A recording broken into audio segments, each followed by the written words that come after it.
Hey friends, if you wish to fix the issue where Wi-Fi won't ask for password in Windows 11, then please watch this video. I will guide you through the resolutions. So first of all, click on the Wi-Fi symbol, select the list of Wi-Fi networks, and then click on more Wi-Fi settings. Wait till it loads.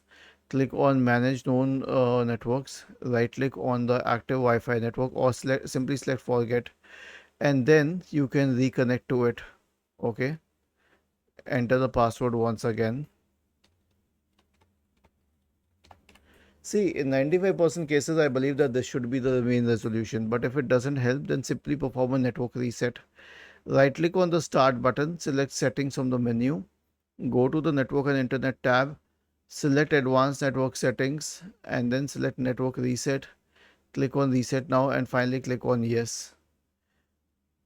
And obviously, you can run the network troubleshooter. So, right click on the start button, select settings from the menu, go to the system tab, scroll down to troubleshoot and click on it, select other troubleshooters, click on run corresponding to the network and internet troubleshooter. Was this helpful? If yes, then please subscribe to the channel.